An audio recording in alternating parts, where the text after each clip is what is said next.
Hello, Pаймон. Hello, traveler. Is the crown ready? Yes, we're just waiting for Zuria now. She hasn't arrived yet. Then let's wait for her a little while. Or actually, maybe we can go find her. It's not too far from here anyway. Didn't she say she just lives on the hill over there? Hey, traveler, Pаймon. Oh, and speaking of... Found you two at long last. I'm so glad that you both are all right. Huh? Why are you here, Miss Delaroche? And what could have happened to us? What could have happened? That water imp Telькси, of course. After I gave you that commission the other day, I began to get worried and went asking about the boy that went missing. Oh, that?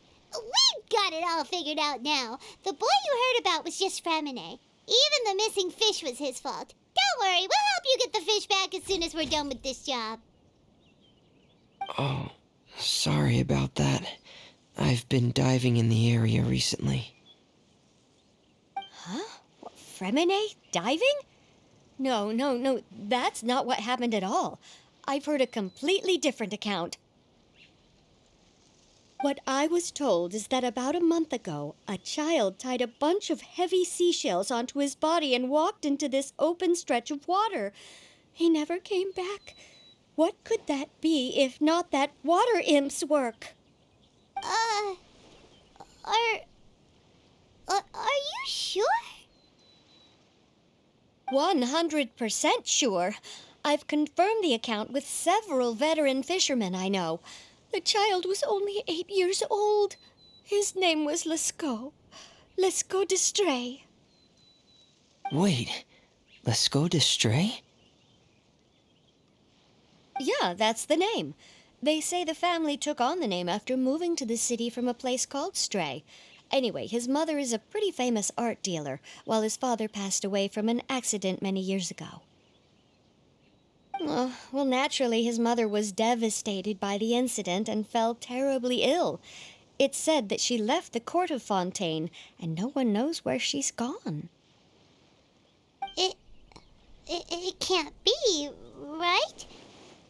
Lescaut d'Estray? Zuria d'Estray? It must be some sort of a coincidence? I'm sorry, miss. We've got to go check on something right now. Oh, I see. Well, you go on ahead. I just came to make sure that you're both all right. I'll head back then. Please remember to take care.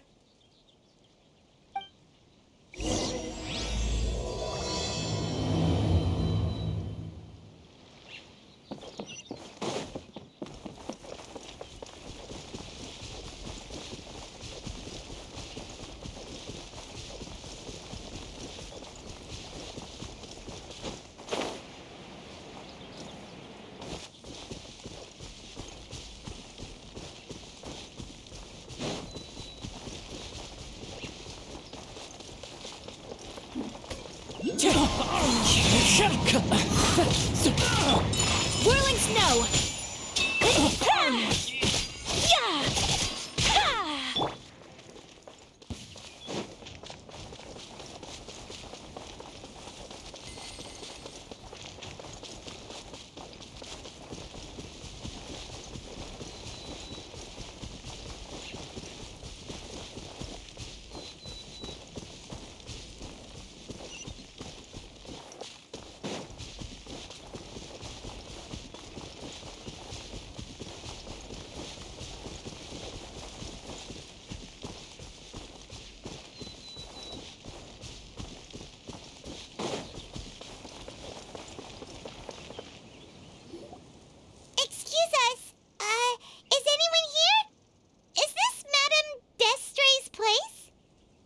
Who are you?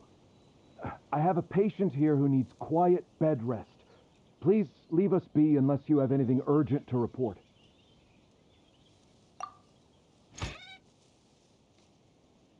This is the residence of Zuria Destri, and I am Jala Khan, her family doctor. What did you mean by your question just now? Who else could be my patient? Your patient should be Zuria's son, right? She told us herself that her son had contracted loneliness syndrome. No, you're right. Young Master Lescaut did have that illness once upon a time, but he's... Well, the young master's no longer with us. And now the Madame has come down with the same illness. Are you her friends, by any chance? Oh. So, when she had requested time to go out over the past few days, it was so she could spend them with you. So, if I'm understanding this right, the one who's suffering from uncontrollable delusions is the Madame herself? She believes her son is still alive? That is correct. When the young master disappeared, she was organizing an art exhibit that she had specifically prepared for him. But since she had to leave the house, she was unable to see her son one last time. That might have been the trigger for her regret. Or perhaps the family's fall into loneliness and grief was inevitable as soon as the old master passed away. First the son, and then the mother. But how could that be? She really looked like she had a handle on everything. Her smile was so lovely, and she even told us to stay optimistic. But you're saying she... Those actions are proof that she can no longer differentiate between fantasy and reality. Then all the other things that she told us about her son, were those fake too? No, those were all real. Although they were all things that happened before the young master left us for good. Madame's time has just never moved forward since his passing. I see. So after her son left, she created a fantasy world where her son was still with her. She was looking for a way to cure his illness when she ran into us. She has been in a good mood the past few days, even humming a song when she returned from her stroll. She even began discussing with me the idea of using deliberate guidance to ease the illness. It was all going well, until last night. She spent a whole night staring at the shell the young master left behind, and the words that he had inscribed onto it. Then she broke down once more. I prescribed some sedatives, and she's currently resting. But then what should we do? How can we help her? There has to be something we can do. Don't panic, Pаймон. Even though this is a devastating piece of news, we must all calm down first. What should we do? I need to think. I need to remember the old house of the hearth and the children who lived in it. Those patients and what their doctors said back then.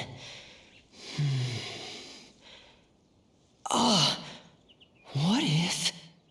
Dr. Jalakan, have you seen a picture book? The Madame should have brought it back with her. Are you thinking about trying the guidance therapy she talked to me about before? It's worth a shot.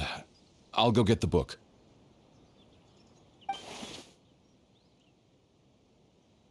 Yes, this is it. That's right. If what Dr. Jean Lacan said was true, the past few days have been very helpful to Zuria, so we should complete this journey. We need to show her that her child has found a happy ending in the world of her dreams. But wouldn't that just make it harder for her to accept reality? One must first face reality before accepting it. The Madame has been crushed by her feelings of grief and can no longer bring herself to face reality. Our first priority would be to get her out of this state. Right. Before today, I had thought she wanted to use Telksi's fantastic adventures to save her son. But now, I think she might need it to save herself. And if we could complete it, we should be able to give her some feeling of inspiration and closure. Maybe those feelings would be enough to give her some courage to face reality again. There's no time to waste. Let's set off right away.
We're here again. This is the final part of Telksi's journey, but the most important person is missing.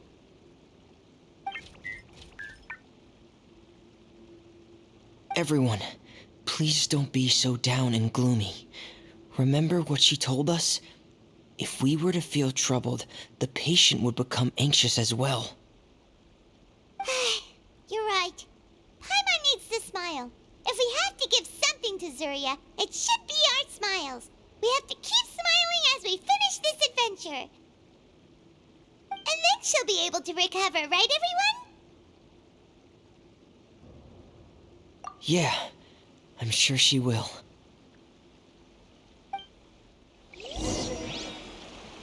Oh! Be careful, brave adventurers. Here come the evil monsters that stole the crown. There! Let me see Cyclops. Let's beat them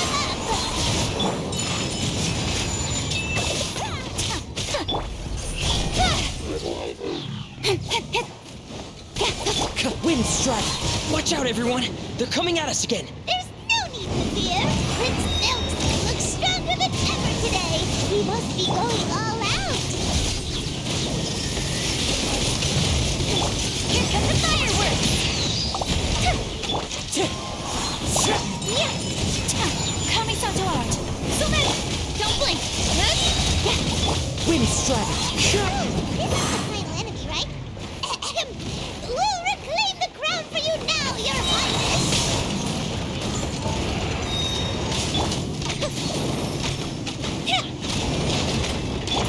Nowhere to hide.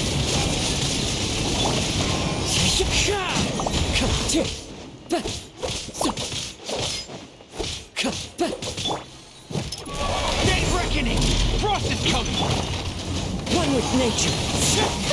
Whirling snow. Speed of light. Embrace the ice.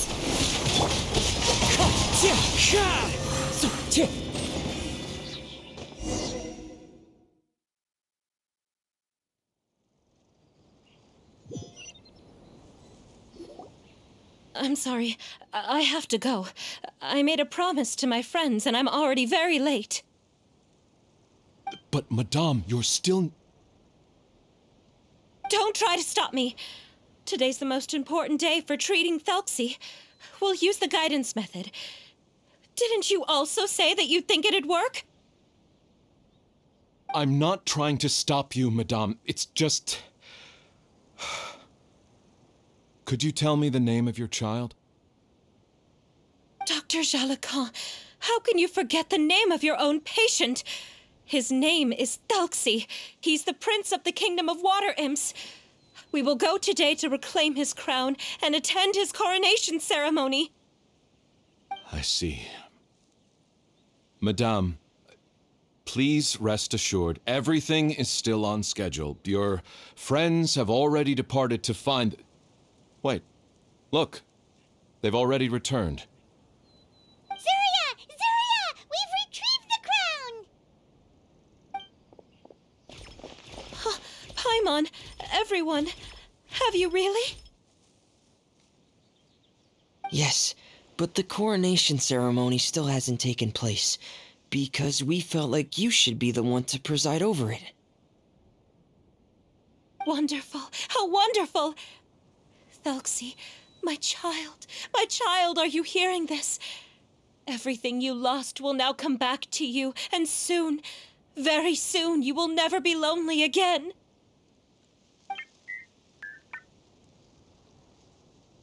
And the last page of the picture book.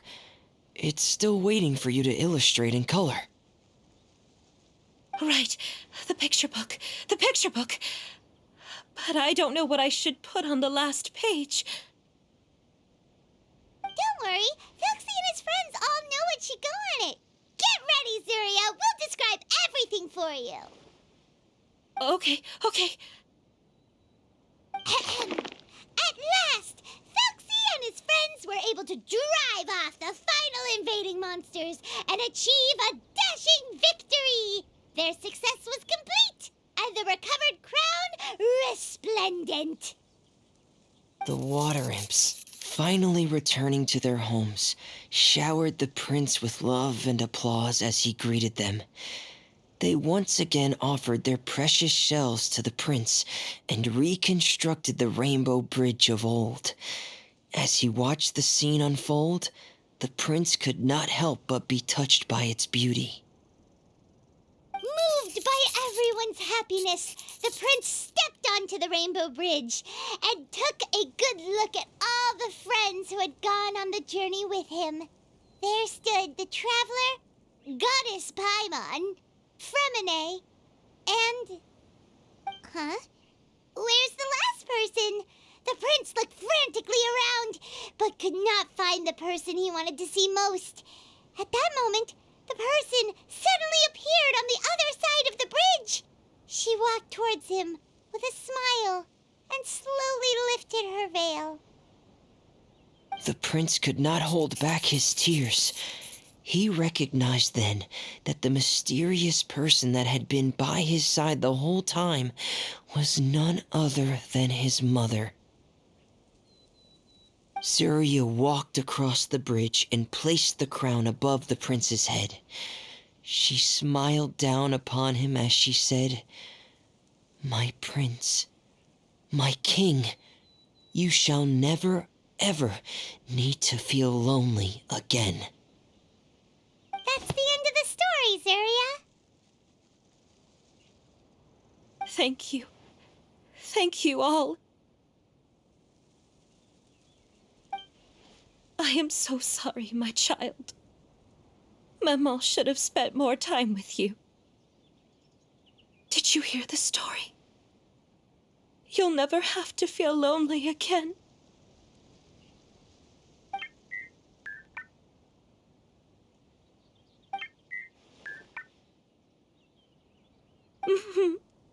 Maman loves you too.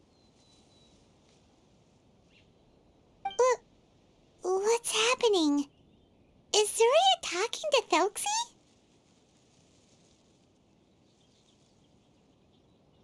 Quick, put on my diving helmet.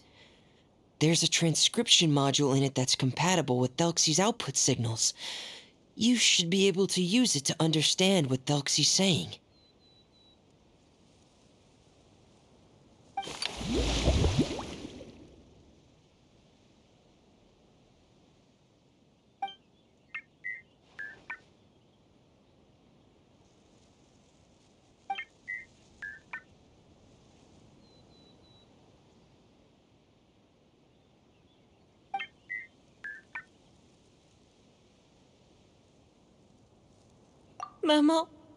Mama loves you too.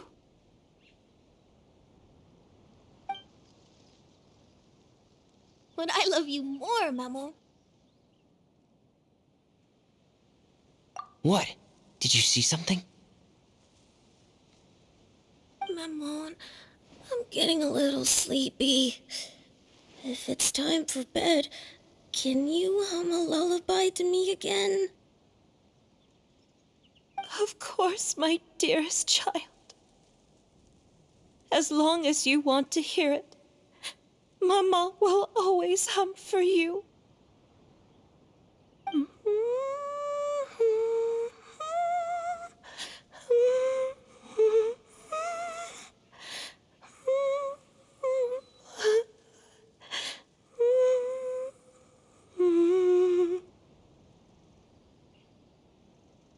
Thank you, Maman.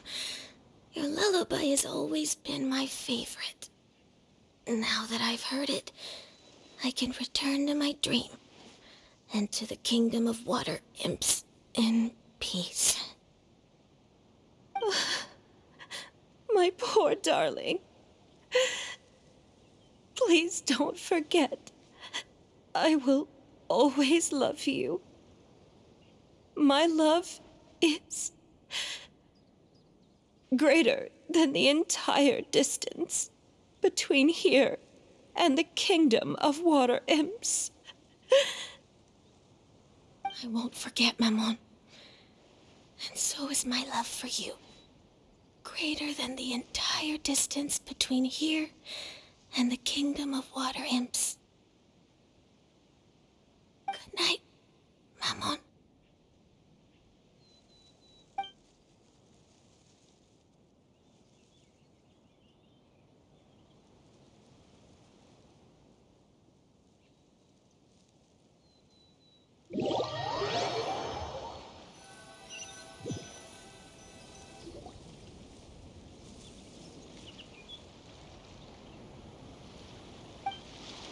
Traveler, Paimon, you're here.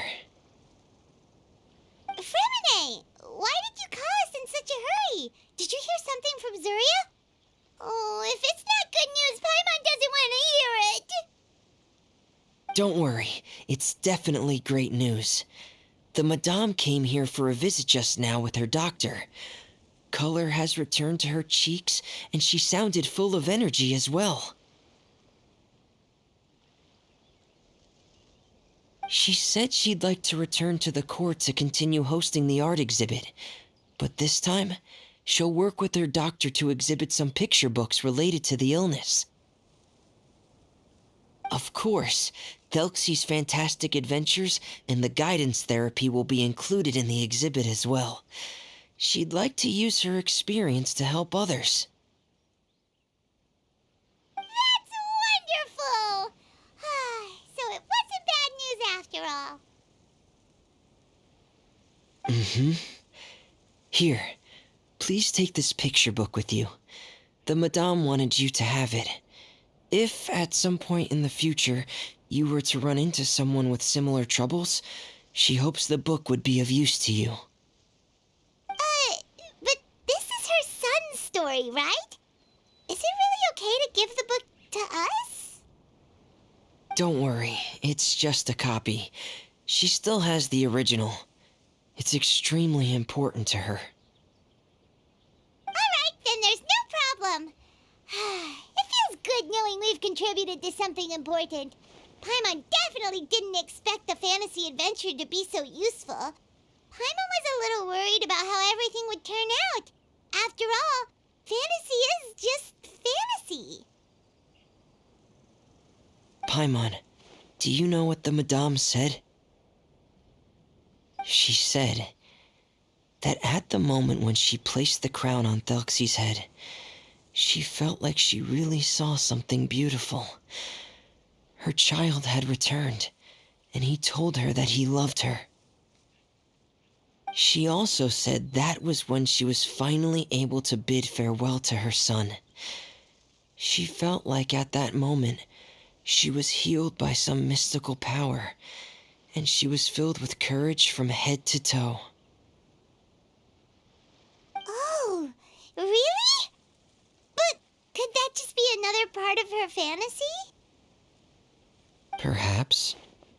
But if fantasy is just fantasy, and the fantasy world is not real, then how could it still grant us these powers that we can continue to use in the real world? But what else could it be? A descent of the fairy tale world into the real world. At that time, the wondrous fairy tale temporarily became reality and influenced real things in our world. That has to be what happened. You saw it too, didn't you? But that can't be what happened, right? There's just no way. Wouldn't it be like a miracle if that really happened? Yes, I suppose that would be a miracle. I hope that everyone who's found themselves in a dark place would be able to see something beautiful and experience a miracle for themselves.